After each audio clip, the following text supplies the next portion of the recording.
The Fit may be the most underrated car on the market today. Despite being what we regard as one of the best subcompact vehicles on sale, it's only ever been a mid-pack seller. So for 2015, Honda is taking a third attempt at the Fit, and they've given it more power, more space, and more efficiency. Will this be the secret formula that finally makes it a success?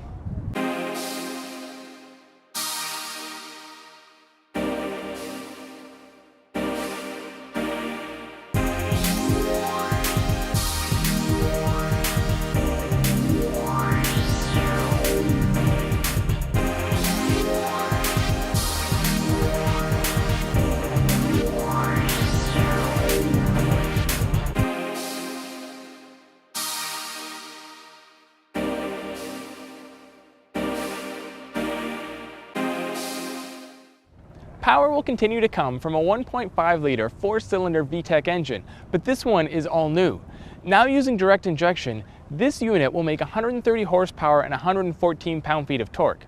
For those keeping score at home, that is an increase of 13 horsepower and 8 pound-feet compared to the old engine. Transmission choices are new this year as well, with the 5-speed manual being replaced by a new 6-speed manual, and the 5-speed automatic has been replaced by a CVT. The new, far more efficient automatic should be good for 33 miles per gallon in the city and 41 miles per gallon on the highway for the base LX Fit.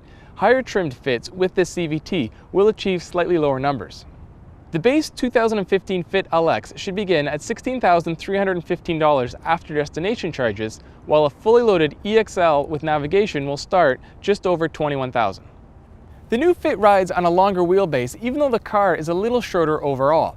The styling isn't radically different, but it has been altered to be more modern and a little less weird. That said, the headlights and grille do continue the unique, if not obscure, Fit front-end design. Honda's making a big deal about the materials they've used for the front and rear lights, and it kind of shows. The taillights have a bit of a Volvo look to them. The Fit may well have the most usable interior for its size of any vehicle on the market today. The old model wasn't exactly small, but this one has raised things significantly. Overall passenger volume has gone up almost 5 cubic feet, and rear seat passengers now get almost 5 inches more legroom. Of course, the Fit still has Honda's trademark magic seats that allow you to fold them down into the floor or up into the sky depending on what you want to haul back there. Front seat comfort is decent and sightlines are great, but there are a few things that I don't like up here. One has to do with the armrests. The ones found on the doors are hard plastic and offer no comfort, while the center one is too low for me to use. For 2015, the Fit now comes standard with Bluetooth, hill holder, and a rear view camera. Items like push button start, navigation, leather seating, and of course Honda's terrific lane watch camera are optional. Overall, Honda has done a good job in making the Fit look far more modern and a little more upscale. There are still some cheap bits here and there, but this is a subcompact and you can't have everything.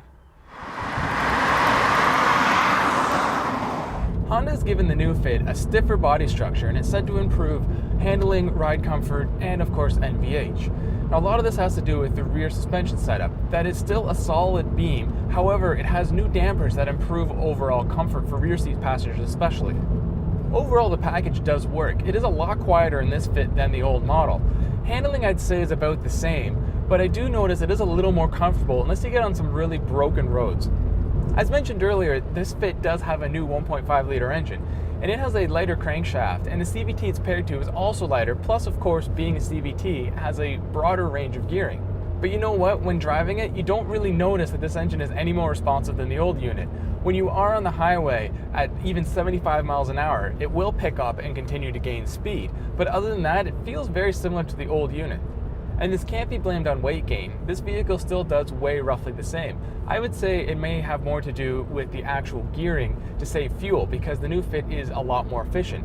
Put it in sport mode though and the car does become a lot more lively, and the paddle shifters will even give you 7 simulated gears.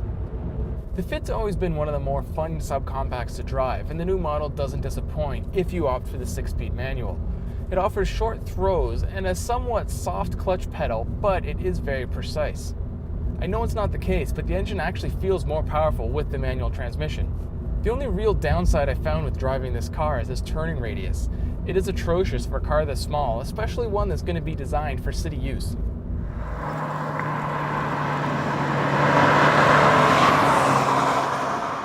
It should come as no surprise that the Fit is better.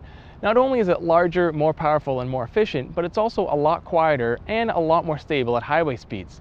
This alone may help bump sales, but the biggest factor will probably be that Honda has relocated production to Mexico. This will allow the company to keep up with any demand that dealers or customers throw at it.